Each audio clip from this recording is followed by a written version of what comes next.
Hello from Delmarva. Welcome back to Shorebilly Farmer.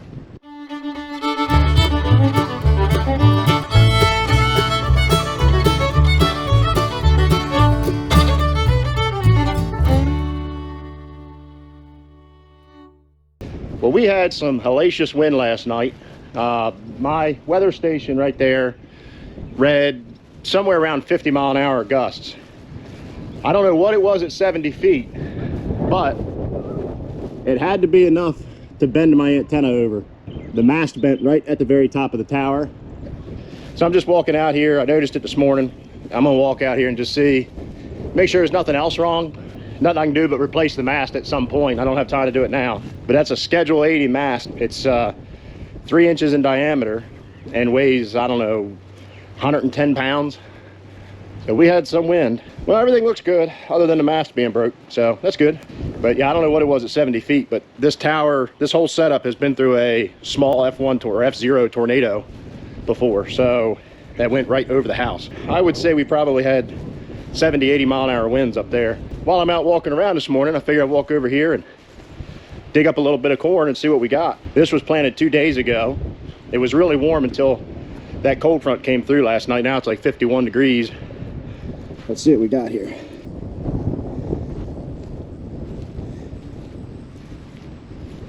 I can never seem to find these things. I know they're there. There it is. Nope, no tail yet. At least not there. Put that little fella back. He needs to grow. Daddy needs money. My little babies need to grow. So we did manage to get quite a bit done yesterday. We're up to right at 100 acres of corn in the ground. Eugene will be done planting his corn today. Hoping tomorrow I will be done with my corn, or just have a small field to finish up on Monday, and then we can switch over to planting soybeans. I'm gonna go ahead and get the corn in the planter here. Go ahead and dump it in. Get that ready to go. That way Eugene can take off with it whenever he gets here, and he can go planting. I'm gonna take the discs, and I've got 60 acres, 64 acres that need to be tilled up down the road. So I'm gonna go ahead and do that. But for now, I gotta start toting bags and dumping some seed corn. Actually, I gotta back the planter up and open it up. So let's do that.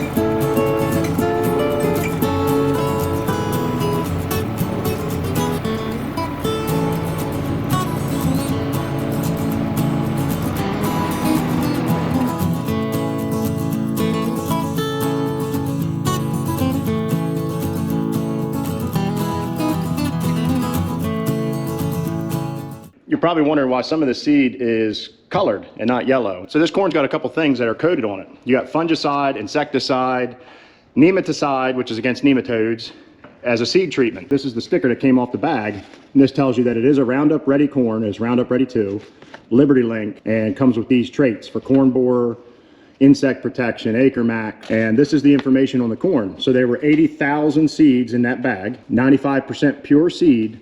That's our hybrid.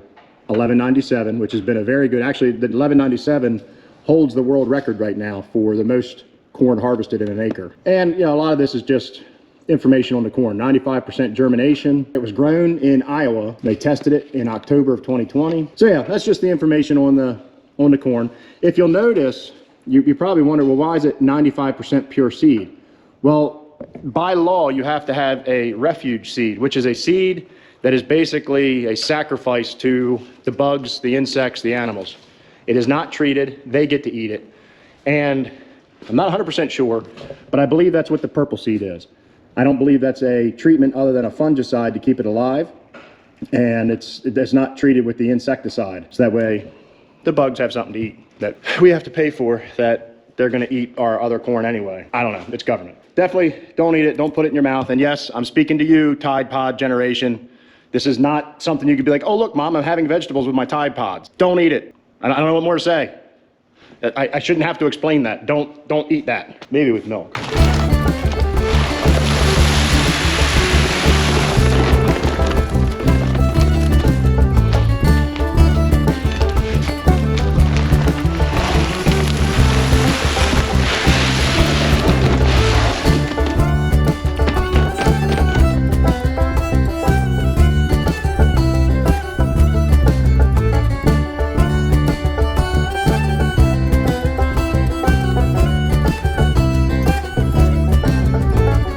Rained just enough last night to mess my windows up, so now I got to clean windows again.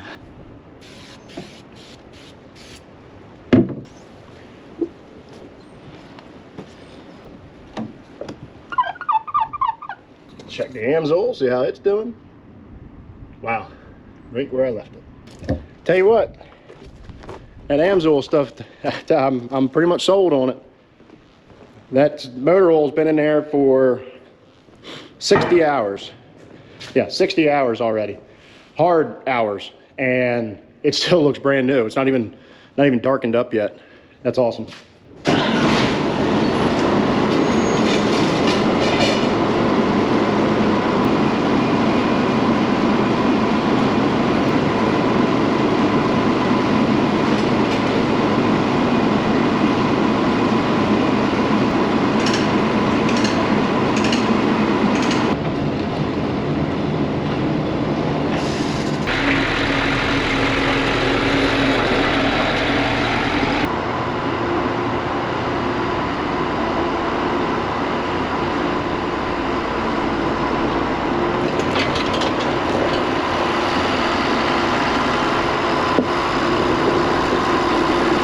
So my wife's birthday was 2 days ago, so happy birthday, honey, again.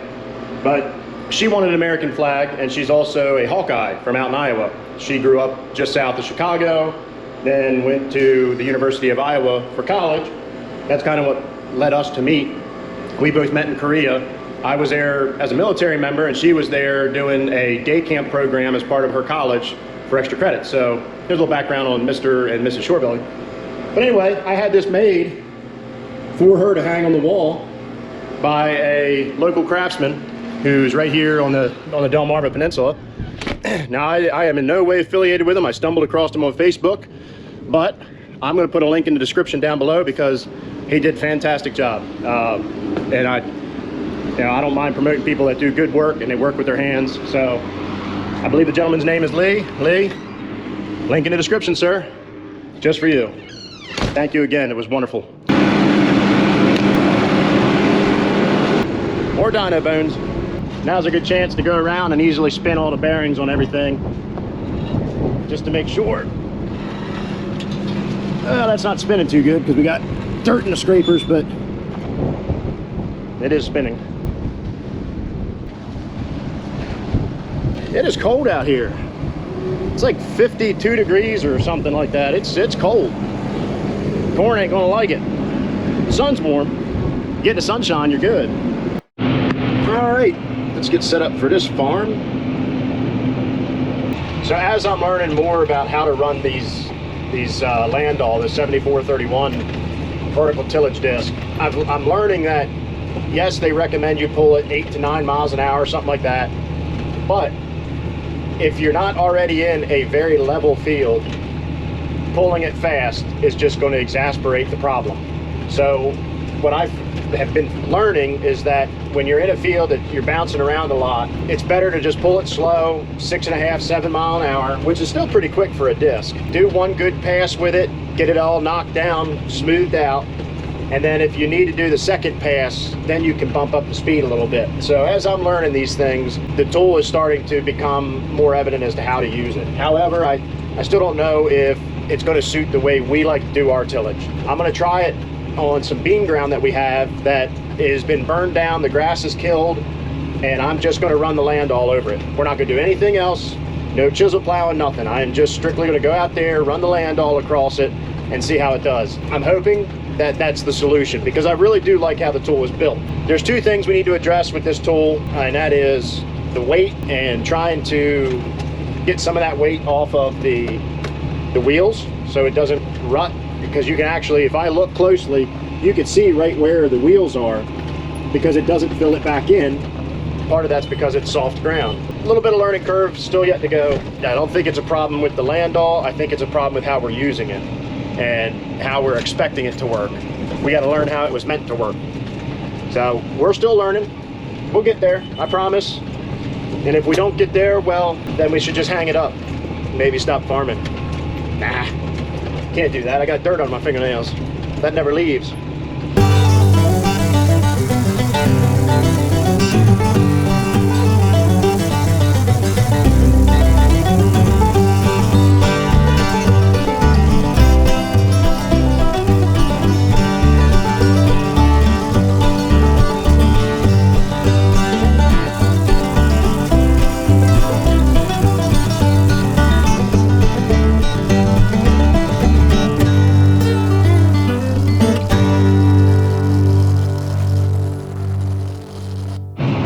But we just got done messing around with a bulldozer. As you can see, it don't take long to make a mess with that thing. And I picked up a hitchhiker. What, you being bashful? Not gonna say hi, Emmett? I could definitely sleep right now. Lunch break.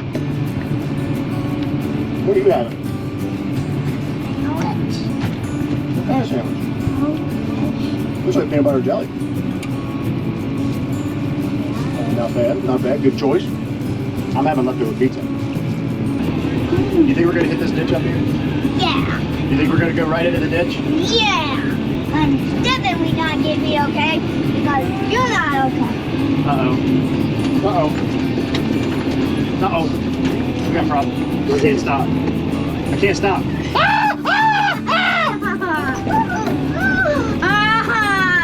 Look at all these seagulls. Hey, get off my lawn! You can see where your opening is back there? That's where you don't want it to be hanging over the ditch. You don't want to be throwing dirt in the ditch. Why? Well, because we don't want to fill the ditches in. Because that will be more work for you. Yep, and that's our good topsoil. We don't want to get rid of that. All right, turn. All right, straighten up. I'm helping you around the ditch, and then when we get away from the ditch, it's all you, okay? But how? What do you mean, but how? The ditches are all over the place. I know, that's why I'm making one pass next to the ditch for you, with you, I should say. And then I can do whatever I want. And you can do whatever you want. Well, within reason. I mean, you still need to try to get the field done. I don't need you out here making figure eights and spelling your name. I know. All right, turn. Turn hard, turn hard. There you go.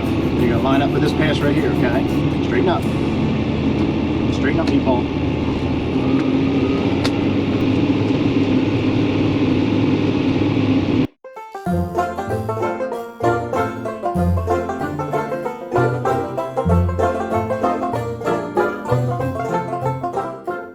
Also, something else that my wife got for her birthday was she bought herself a bicycle.